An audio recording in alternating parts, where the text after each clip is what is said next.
Black Waitress dropped a tray. The Billionaire stopped dinner to what happens when a waitress fired for dancing with a disabled boy returns to the same luxury restaurant. Not with a tray, but alongside a billionaire and a foundation in her name. What happened next rewrote the rules at Kingsley's forever. Diana Johnson never moved more than necessary at Kingsley's. That place wasn't a restaurant. It was a shrine. A five-star altar to generational wealth, where New York's sharpest suits gathered to slice into ribeye thicker than a paycheck and sip wine that had aged longer than their marriages. The kind of place where even the air whispered exclusivity. And Diana? She had perfected the art of disappearing in it. Not physically, no. She was there. Every shift, every night, like clockwork. But she had mastered that quiet, invisible rhythm of service. Eyes low, steps soft, voice steady. She glided through that glittering white world like a shadow wrapped in uniform black. 5 years she'd worked there. Never dropped a plate, never got a complaint. She made herself part of the furniture. Necessary, unremarkable, unthreatening, until that evening. Until a boy in orthopedic braces reached out and asked her for a dance. The tray she carried, crystal flutes worth more than a semester's tuition, was perfectly balanced in her hands. The room was humming with piano blues, the good kind, smooth and seasoned, the kind you don't find on streaming services. A woman in a silk wrap was bragging about a vineyard in Tuscany she'd never even been to. A hedge fund kid was taking selfies with a lobster he didn't know how to eat. It was one of those nights, predictable, performative, pristine. And then Lucas Montgomery stood up, the son of Richard Montgomery. Yes, that Montgomery, the Wall Street titan who turned struggling firms into slaughtered prey, rose up on his unsteady braced legs, gripping the sides of his chair like he was lifting all of gravity. He moved toward Diana with all the strength a 12-year-old who hadn't danced in 2 years could muster. And he reached out. Diana froze, not from fear, from knowing. Knowing that if she moved wrong, if she stepped into that moment, everything would shift. The tray tilted. One glass slid, then another. It happened fast but felt slow. The elegant tumble of rich man's stemware. The crash that silenced forks and froze laughter. The kind of sound that says, something just happened that money can't reverse. Crystal hit the floor like gunfire. Wine bled across white linen like a wound. And then came the voice. Sharp, cutting, already furious. Miss Johnson! The manager, Thornton, was storming across the dining floor like a hound catching the scent of trouble. His eyes were darting from the broken glass to Diana's skin, to Lucas's braces, to the table of power behind him. His mouth twitched like he had something rehearsed to say, but realized he'd have to improvise. This is completely unacceptable, he snapped, trying to contain outrage behind that fake professional tone people use when they want to humiliate you politely. He didn't care about Lucas. He didn't even look at him. Not until the silence in the room made it impossible to ignore. The boy was still standing, one hand out, eyes wide, not with fear, but with hope. That rare, trembling kind of hope that makes adults look smaller than children. This isn't a dance hall, Thornton hissed through his teeth. Our staff are not performers. Get back to service. Of course, that old tune. Smile for the guests, serve, swallow your dignity. And if something beautiful happens, like a disabled boy reaching for joy, shut it down before the guests get uncomfortable. Diana turned slowly, not to Thornton, to Lucas. She removed her apron, deliberately, gracefully. My shift's over, Mr. Thornton, she said, calmly. But there was something in her voice, something you couldn't file an HR complaint about, but you'd feel it sting days later. Then she turned to the boy and held out her hand. I don't dance in uniform. Gasps, eyebrows, that glorious kind of chaos when people realize someone just broke the unspoken rules. Even the piano stopped. She's insane, someone muttered behind a menu. She'll be fired before dessert, whispered someone else, with the giddy glee of watching a storm hit someone else's house. But Diana didn't hear them. Or maybe she did. It didn't matter. Lucas stepped forward, one foot, then another. His braces squeaked like old floorboards. But he moved, and she moved with him. Not leading, just following. Because not every hero needs to hold the spotlight. Some just keep the rhythm while someone else finds their feet. She wasn't saving him. She was letting him be seen. Thornton choked on his outrage. What is she doing? But Richard Montgomery, the man who had made and broken companies with a phone call, didn't answer. His eyes were locked on his son, watching, really watching, for the first time in who knows how long. Watching the boy who hadn't walked alone since the accident. The boy who hadn't danced since the funeral. Lucas, he said, barely audible. Sit down. The boy didn't even blink. 3 steps later, they were back at his table. Diana looked him in the eyes. "Thank you for the dance, sir," she said, like they were equals, like he was whole. She turned and walked away. No dramatics, no bowed head, no apologies. Just a woman walking like she belonged, like nothing in that overpriced cathedral of foie gras and flattery could define her. "Wait," Montgomery said.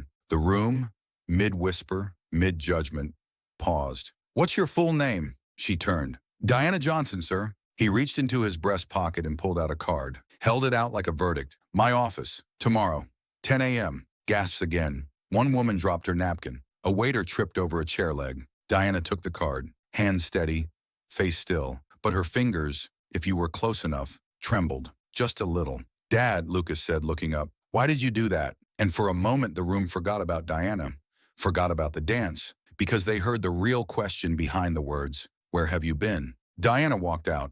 Not a worker leaving her shift.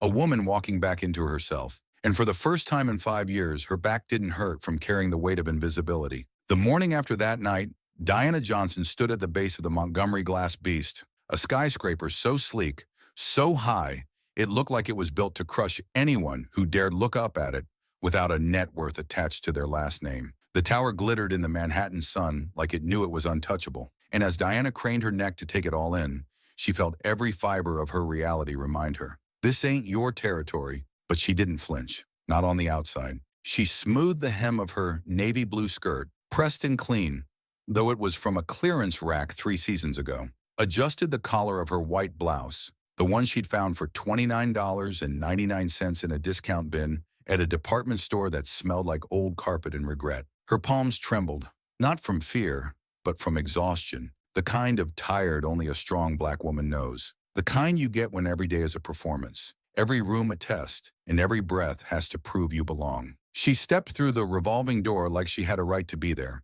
even though her shoes were scuffed and her heart was carrying a weight no elevator could calculate. The lobby gleamed, chrome, marble, and white space designed to make silence feel expensive. "Good morning," she said at the front desk, her voice steady.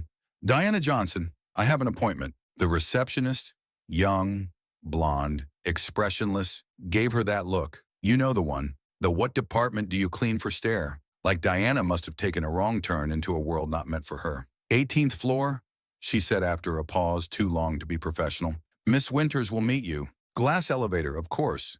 Even the rise had to remind you who was watching. Diana stepped inside, pressed the button, and watched the city shrink below her. Every block held memories. Babysitting in Harlem, tutoring in the Bronx, hustling shifts in Midtown. All the miles she'd walked in shoes that didn't fit just to get here. She clutched her bag like armor. It held her resume, her documents, and a peppermint her niece gave her for good luck. No makeup, just lip balm, and the perfume she saved for Sundays, the one that reminded her of her sister. Jasmine and sandalwood and hope. The elevator stopped.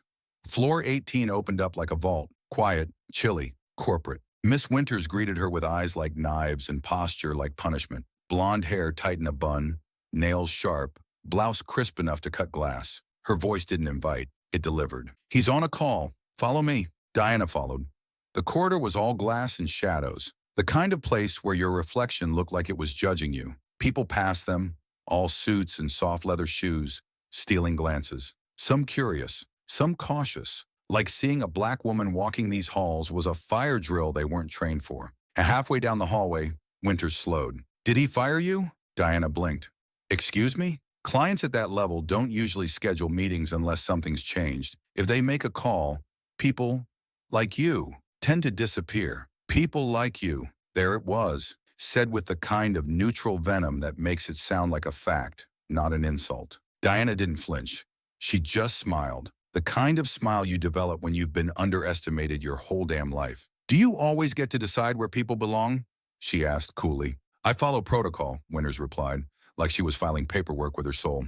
"And I follow people," Diana said, her voice soft but sharp. "But I get it. This part of the world isn't about understanding. It's about order. You keep yours.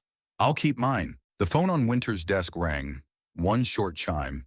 She picked it up, nodded, then looked back at Diana. "He'll see you now." The office was massive, bigger than the community dance studio where Diana taught on Saturdays, and that place had 2 mirrors and no heat. This office had floor-to-ceiling windows showing off the skyline, abstract art that looked like it cost more than her rent for the year, and furniture that didn't invite, it announced. And there by the window was Richard Montgomery, same stoic face from the night before.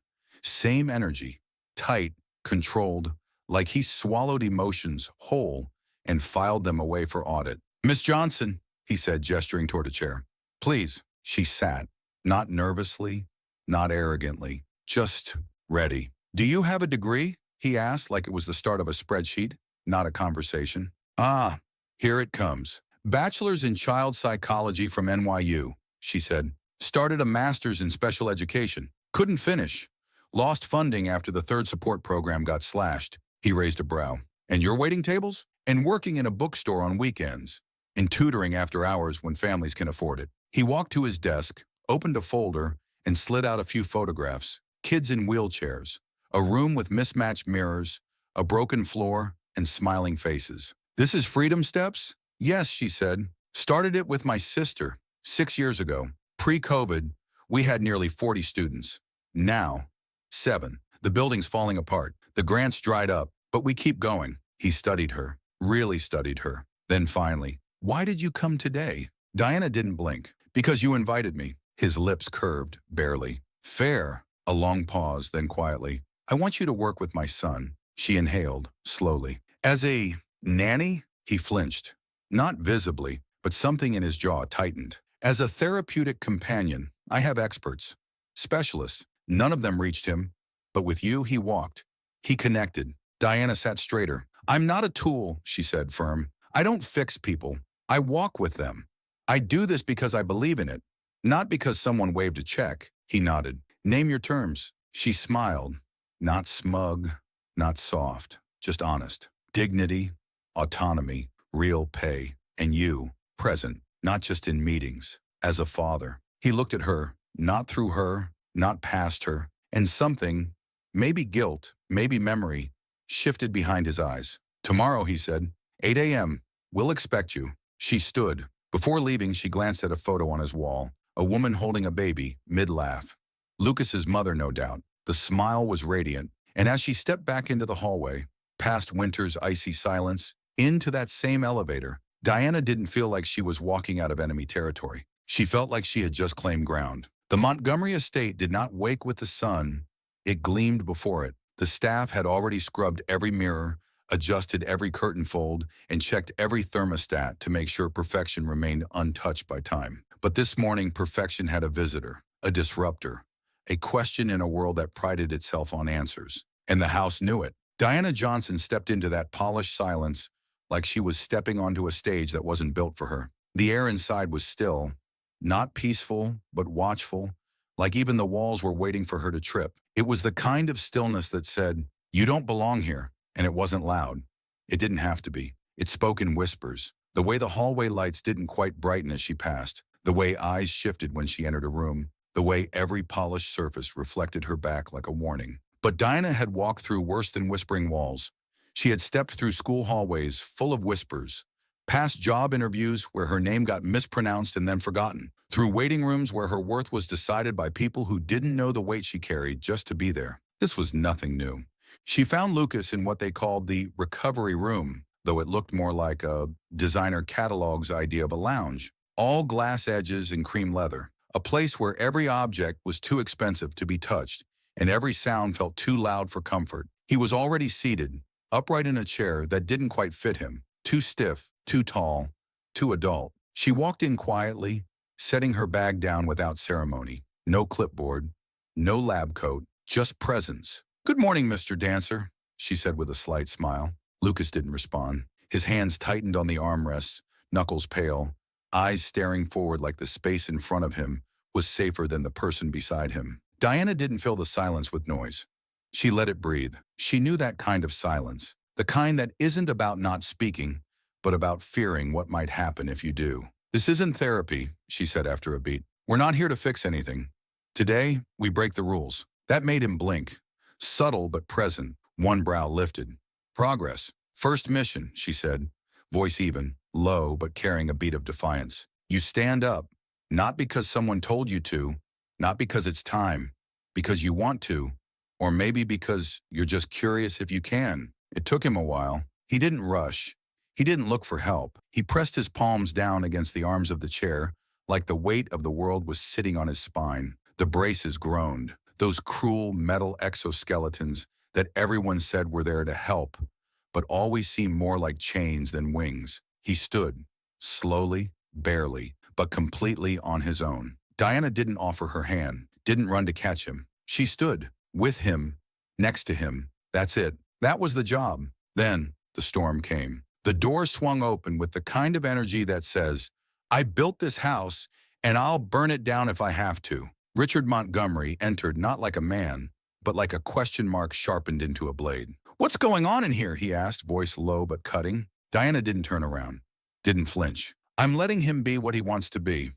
Maybe that's a new concept around here. He stepped forward. The air tightened. You're pushing him, Richard said, tension laced under the calm like a loaded gun under a pillow. His specialists have warned against. Your specialists, she interrupted, have had 2 years and made no steps. Yesterday he made 3, and no one was pushing. He was leading. Montgomery's eyes narrowed. You're overstepping. And you, she said, slowly turning toward him, are underreaching. For your son, for yourself, for what healing actually looks like. That silenced the room. Lucas was trembling, not in fear, but in effort. And then finally he spoke. I don't want to sit all the time. 7 words. A miracle in a marble cage. Richard didn't move at first. He just stared, like he was trying to confirm that voice came from the boy he'd been living next to, but not with. Then he moved, slowly, dropping to one knee, not out of drama, but defeat. I didn't know, he whispered. I'm sorry. The words weren't elegant. They weren't enough, but they were real. Lucas looked down, and in the kind of voice that only children use to forgive what they don't yet understand, he said, It's okay. But the moment didn't last. Another door opened, a familiar voice, sharp, smug, misplaced. Excuse me. It was Thornton, the same ex-manager from the restaurant, still clinging to scraps of pride. Sorry to interrupt, Mr. Montgomery, but I've been informed there's a contract with Ms. Johnson. Richard rose slowly, his entire body language shifting into that of the CEO again. Cool, in control, lethal. I'm surprised you were informed, he said, voice like a blade wrapped in velvet. Given that your system access was revoked when I terminated your employment. Thornton blinked, stumbled. Terminated. Yes, officially. Reason listed, racial bias, public employee humiliation, and abuse of authority. None of it is speculation. All of it is documented. The man paled, opened his mouth, closed it again. But, Mr. Montgomery, I'm sure you'll find another opportunity. Maybe at one of those establishments where your kind of leadership is still accepted. Places where dignity isn't required. Montgomery nodded at security. Thornton was escorted out. No shouts, no fight. Just a man whose fall was as silent as the silence he once demanded from those beneath him. When the doors shut again, Montgomery turned back to Diana. You're still here? I don't show up to stick around, she said. I show up to do the work. If that work makes people uncomfortable, that's not my concern. He nodded, not just in agreement, in surrender. Tomorrow, 9? 8, she corrected. Lucas works better before breakfast. She started walking. But then he called out, Diana. She paused. Thank you. She didn't reply, just turned to Lucas. And in that moment, without music, without applause, he moved. Just a slow shift, a sway, a rhythm in his spine that hadn't been there before. He wasn't walking. He was dancing. It wasn't magic that shifted things. There were no doves in the garden, no sunshine-stained miracles etched into the marble of the Montgomery estate. There was just the small stuff, the real stuff, the kind of change that doesn't sparkle but settles deep, like breath returning to lungs after years of shallow survival. A week passed. Quietly, no one clapped when Lucas took a step without prompting. No cameras flashed, but the sound of his metal braces scraping against the hardwood floor became something different. Not an echo of pain, but rhythm. Halting, yes, but rhythm nonetheless. He had started speaking again. Not eloquently, not with full control, but with intention. Asking for different music, saying the classical stuff made his spine feel like a museum. He wanted hip-hop, Bruno Mars, maybe something his mom would have laughed at, maybe something she would have danced to in the kitchen while flipping pancakes. Diana noticed the shift before anyone else. Lucas stood with effort, but he did it. He started choosing his moves, choosing his words. He didn't wait for approval anymore. And Richard? He began showing up to sessions without anyone asking him to.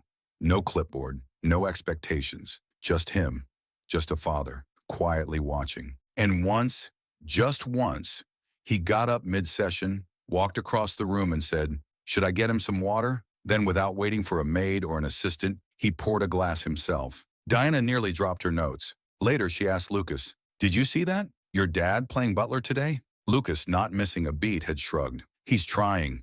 It's weird, but kind of funny." That was all. No sermons, no confetti, just real words from a kid learning how to breathe again in his own home. Words that meant more than all those hollow speeches from men in ties who claimed to understand the community. 5 days in, Diana was preparing to leave when Richard walked in with a folder in his hand. "I want you to see this." She looked over the documents. At first, the words didn't register. Then her eyes narrowed. "A foundation?" "Yes, the Elizabeth Montgomery Foundation for Inclusive Motion. Full funding. No conditions. The center, your center, gets everything it needs." She stared at him, long and sharp, not out of distrust, but disbelief. "Why?" He didn't answer right away.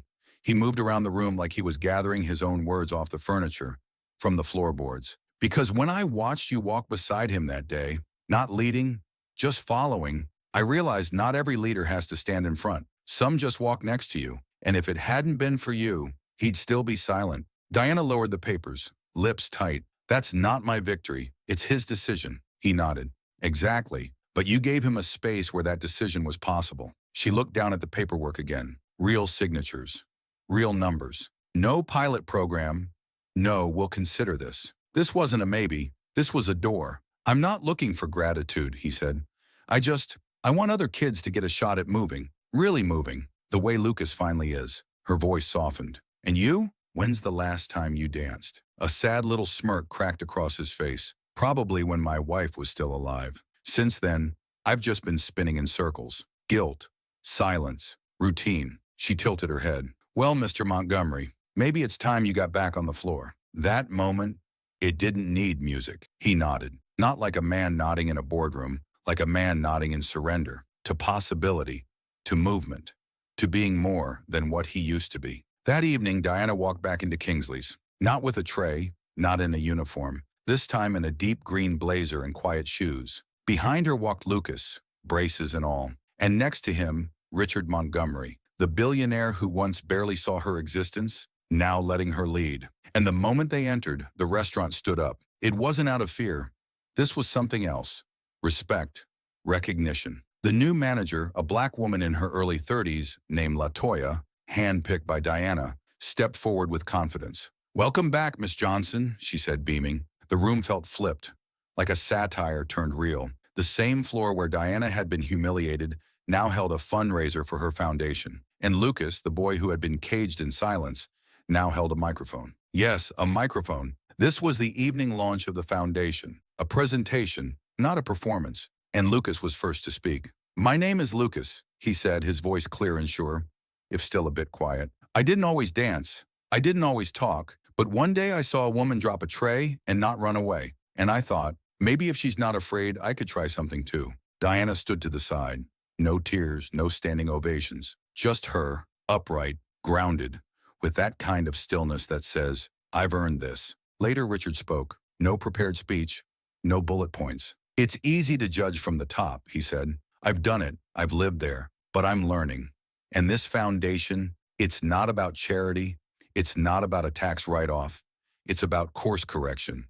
Not for my career, for my conscience." That was it. No mic drop, no applause hunting, just honesty. Afterward, the crowd shifted into celebration. Pictures, handshakes, wine. Diana stepped outside for air.